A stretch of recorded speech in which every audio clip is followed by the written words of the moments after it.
इस स्टेशन में मैं बहुत दिनों तक ड्यूटी करूंगा। Sir, welcome to Kolhapur police station sir. Thank you.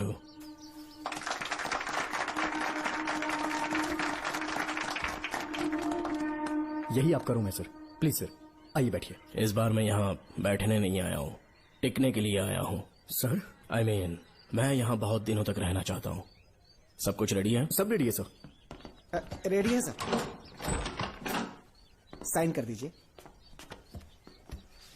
Lock करो इसे। Thank you sir. सर, ये लीजिए।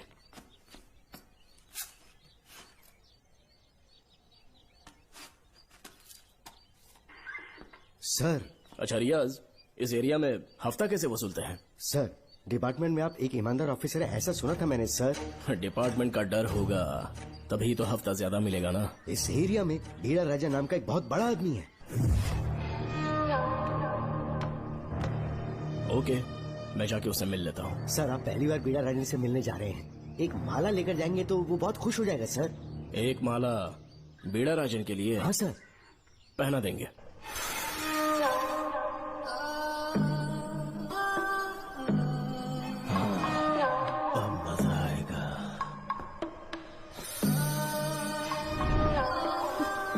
बहुत देर कर दी इसे यहाँ लाने में, बहुत इंतजार करेगा।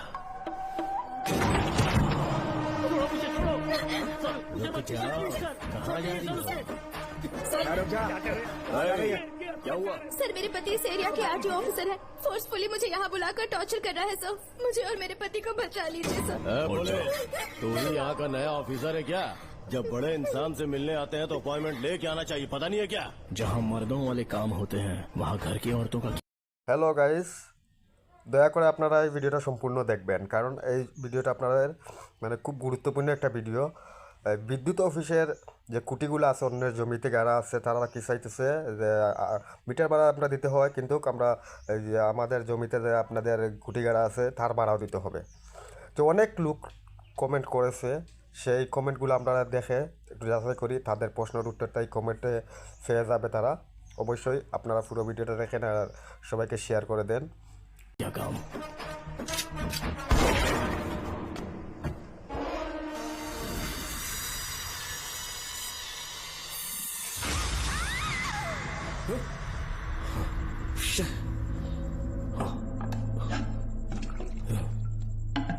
क्या हुआ बेटा? हाँ श्रवण, तुम ठीक हो ना? फिर से डरावना सपना देखा क्या? हाँ देखा, बहुत ही भयानक सपना था। ये ले, पानी पी ले। अब ये भूतों का डॉक्टर इसका इलाज करेगा। आजा आजा आजा। ओम नमो भगवते रूरु भैरवा भूत प्रेत शय गुरु गुरु ओम सच्चा ओम रीम रीम ओम लक्ष्मया। देखना सब ठीक हो जाएगा।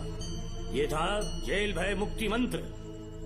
डरावने सपनों से निजात पाना हो तो सोने से पहले इन मंत्रों का एक बार उच्चारण कर लेना। वैसे आप तीनों बहुत ही अच्छे दोस्त लगते हो। लगता है एक ही केस में अंदर हुए थे। झोल सबने अलग अलग किया है, लेकिन किस्मत से एक ही टाइम पे इधर पहुँचे, जेल में ही दोस्ती हुई। ओह अच्छा सरवन, अब सो जाओ, ठीक है? आओ डॉक्टर। चलिए भाई तांत्रिक जी, आजा जोगन, आप भी इतना सो करते जाइए। हैं। माफ करना अंकल, मेरी वजह से आपकी नींद खराब हो गई। मुझे तो सोए एक अरसा हो गया। क्यों? जब तक मैं महारानी मंगम्मा की आवाज न सुनूं, नींद ही नहीं आती। क्या कहा? सच में महारानी है? हाँ बिल्कुल है।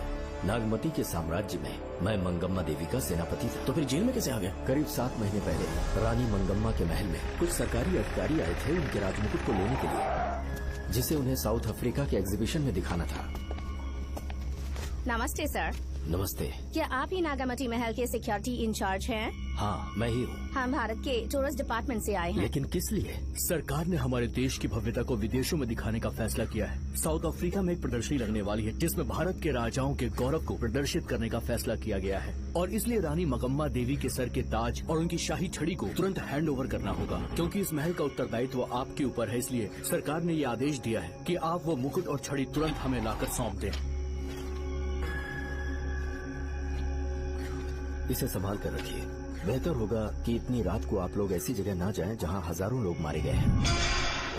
ये मंगम्मा देवी का महल है जो पूरे देश पर राज करती थी। मैं बता दूं कि महल में रखी हर एक चीज पर सिर्फ रानी का ही हक है। उन चीजों को चुराने के लिए बहुत बार कोशिशें की गई, पर सभी भयानक मौत मरे। इसी वजह से यहाँ के कलेक्टर ने इस महल के पूरे परिसर को एक वर्जित स्थान घोषित किया था। कलेक्टर के आदेश को हम मना नहीं कर सकते ना। ऊपर से इतनी रात है तो वहाँ जाना ठीक नहीं। जाना ही होगा। और कोई रास्ता नहीं है। हर हाल में कल सुबह 6 बजे की फ्लाइट पकड़नी, तभी एग्जीबिशन के पहले अफ्रीका पहुंच पाएंगे। रानी के शाही मुकुट और उनकी छड़ी को दुनिया से आए बड़े बड़े लोग देखेंगे। इससे उनकी शोहरत पूरी दुनिया में फैलेगी। सही कहा, नाम रोशन होना ही चाहिए। महारानी के शौर्य की कहानियाँ पूरे विश्व में फैलनी चाहिए। आइए।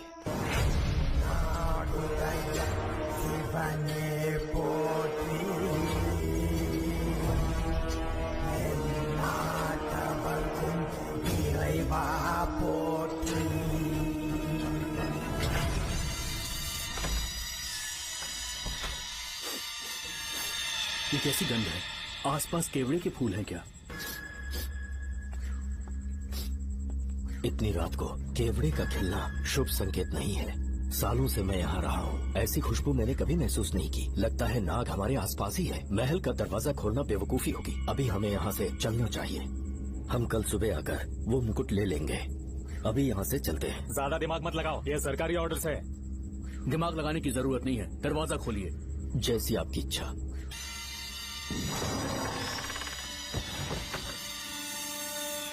नागमती का महल बहुत विशाल है। इसमें कुल 16 प्रवेश द्वार हैं। शत्रु चाहे किसी भी रास्ते से यहाँ घुसे, वो यहाँ से जीवित नहीं जा पाता।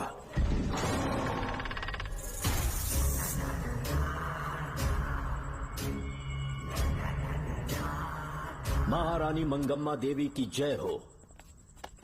मेरा प्रणाम स्वीकार करें।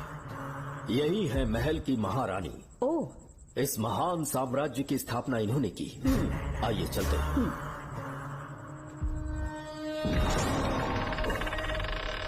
ये रास्ता कोषागार में जाता है। अंदर आइए।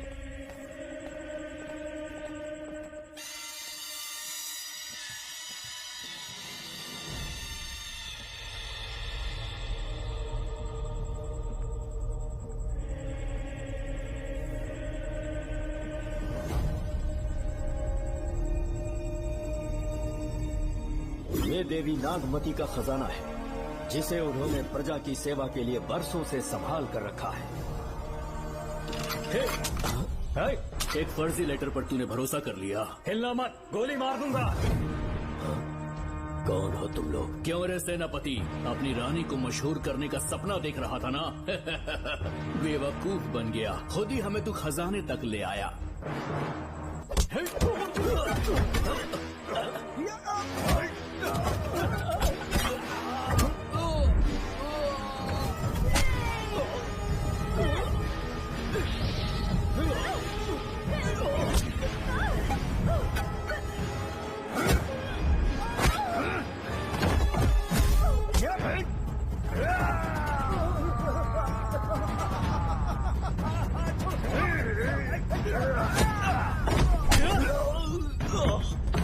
मार डालो इसे।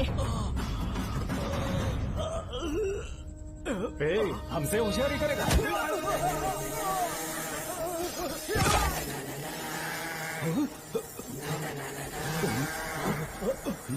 अरे भागो यार, निकलो, निकलो।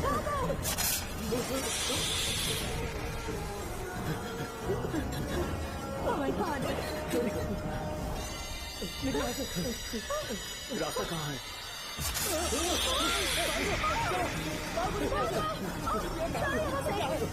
अब किस तरफ जाएं? कुछ समझ में नहीं आ रहा। जल्दी चलो यहाँ से।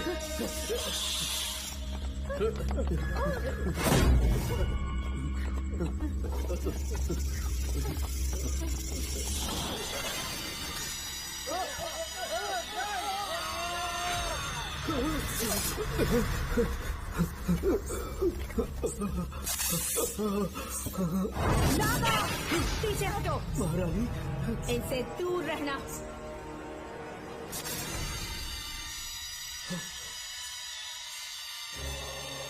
ये ये साम्राज्य के सेनापति चौकन हैं। इन्हें छूना भी मत। जाओ।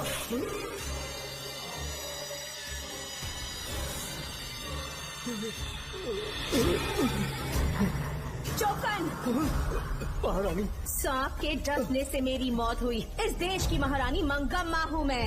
महारानी आप अपनी नाग सेना के साथ वर्षों से इस राज्य और महल की रक्षा करती आ रही हूँ। बिना मेरी अनुमति के इंसान तो क्या हवा भी इस महल में दाखिल नहीं हो सकती। आपको प्रणाम है महारानी। हाँ?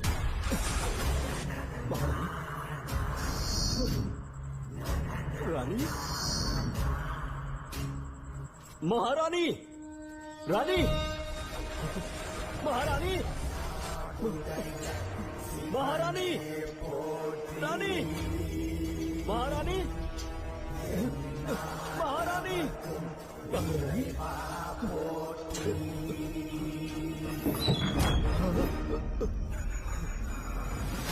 तो इसका मतलब रानी मंगम्मा देवी नागमती महल के अंदर है और उसकी आत्मा आज भी भटक रही है। इस पर कौन यकीन करेगा? तुम्हें भी यकीन हो जाएगा जब जान जाओगे कि महारानी का जीवन वहां कैसे गुजरा।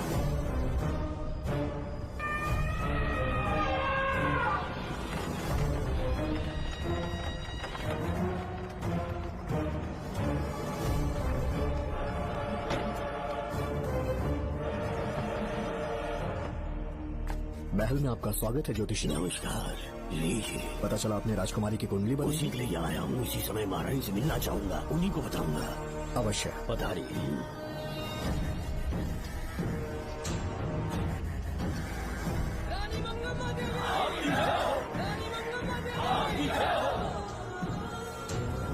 मंगम्मा देवी को मेरा शत शत प्रणाम। मंगम्मा देवी, राज ज्योतिषी जी हमारी बेटी की कुंडली बनाकर लाए हैं और राज ज्योतिषी जी चाहते हैं कि वो आपके सामने कुंडली पढ़े। इन्होंने मुझे भी कुछ नहीं बताया। आप इस साम्राज्य के महाराजा हैं और मैं इस साम्राज्य की महारानी हूँ। आपको इस तरह मना करना आपका अपमान है। इनका स्वागत करने आप मुख्य द्वार तक क्यों चले गए? ज्योतिष का कार्य ही भाग्य पढ़ना है।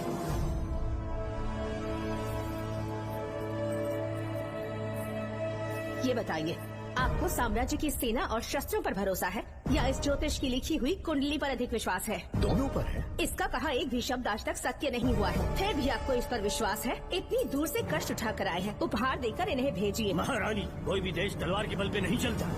ग्रह और नक्षत्र उन्हें चलाते हैं। इसे आप मिथ्या या अंधविश्वास न समझे। संसार में क्या होगा, कब होगा, कौन राजा बनेगा और कौन रंग, सबके भाग्य ग्रहों की दिशा ही तय करती है। ऐसे शब्दों में आपको उत्तर देने के लिए मैं आपसे क्षमा मांगता हूँ, पर मैं विवश हूँ।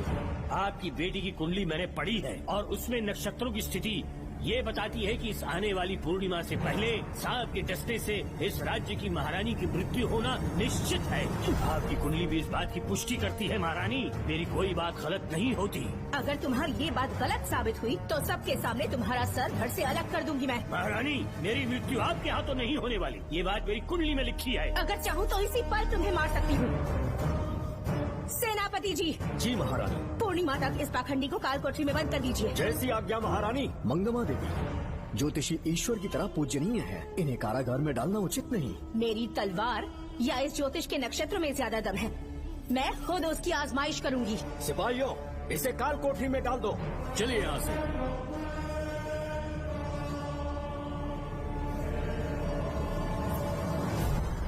आप जल्दबाजी में निर्णय ले रही हैं और आपने जो किया है वो न्याय उचित नहीं है। ज्योतिषी जी की भविष्यवाणी गलत नहीं होती। उन्होंने पहले ही कहा था कि हमारा विवाह होने के पश्चात हम हिमालय के छोर तक राज करेंगे और ठीक ऐसा ही हुआ। आपसे विवाह होने के पश्चात जब हमारी दूसरी पुत्री पैदा हुई तो हमने दक्षिण में भी विजय प्राप्त की। आज हर जगह हमारा साम्राज्य है। बेटी हमने पैदा की है। अगर ज्योतिष न बताता तो हमारी औलाद नहीं होती क्या? आप अज्ञान और अंधविश्वास के गुलाम बन चुके हैं। हर बात को आप किसी न किसी तरह से ज्योतिष से जोड़ देते हैं और उस बात को एक चमत्कार मान लेते हैं। मुझसे बहुत अधिक प्रेम करते हैं, इसीलिए भयभीत हो जाते हैं। आज आपका भय समाप्त कर दूंगी। अगर राज्य में कोई नाग ही नहीं रहेगा तो भय किस बात का? सेनापति जी। महारानी। नागर जाति के लोगों को कल दरबार में उपस्थित कीजिए। महारानी मंगम्मा देवी, महारानी मंगम्मा देवी, महारानी मंगम्मा देवी। हमारे साम्राज्य में नागर कबीले के लोग बरसों से रह रहे हैं। ज्योतिष जी ने भविष्यवाणी की है कि एक नाग के डसने से मेरी मृत्यु होगी। जब से ये बात सुनी है महाराज चिंतित हो गए हैं। एक नाग आपकी महारानी को मार सके इतना साहस आप सब लोग जानते हैं। मुझे इन सब बातों पर विश्वास नहीं है। मैं ज्योतिषियों पर विश्वास नहीं करती। क्या ये शास्त्रों का कोई षड्यंत्र है? जानबूझकर ये बात कहलवाई गई है। मुझे अपनी प्रजा पर पूरा विश्वास है। मैं आप सब में से ही एक हूँ।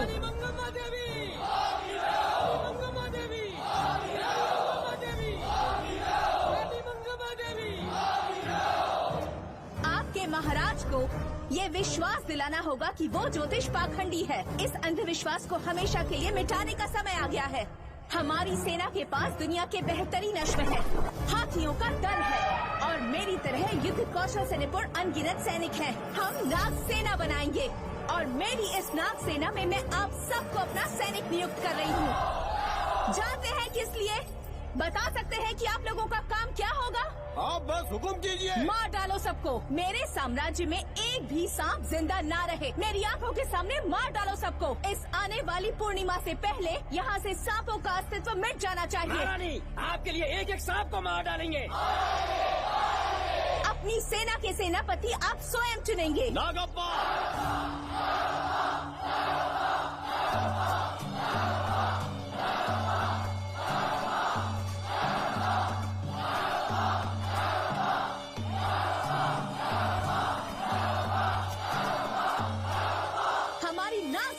सेनापति होंगे नागप्पा। महारानी मंगम्मा देवी, महारानी मंगम्मा देवी, महारानी मंगम्मा देवी। उस क्षेत्र में रह रहे सारे नागों के शिकार करने का फैसला कर लिया।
इस साम्राज्य के एक सांप को ढूंढकर मार डाला है, लेकिन उन दो भयानक दानवीय नागों को मारने की बात तो दूध चोट तक नहीं पहुंचा पाए।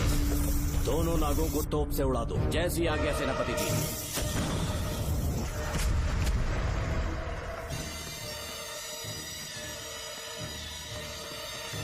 सारे नागों को तो हमने मार दिया, मगर एक नाग बचकर निकल गया।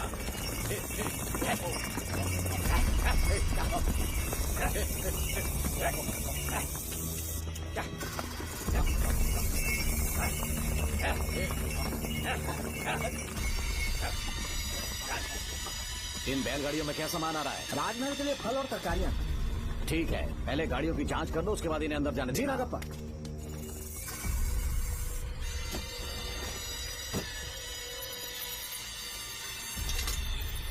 उस बैलगाड़ी में आग लगी है।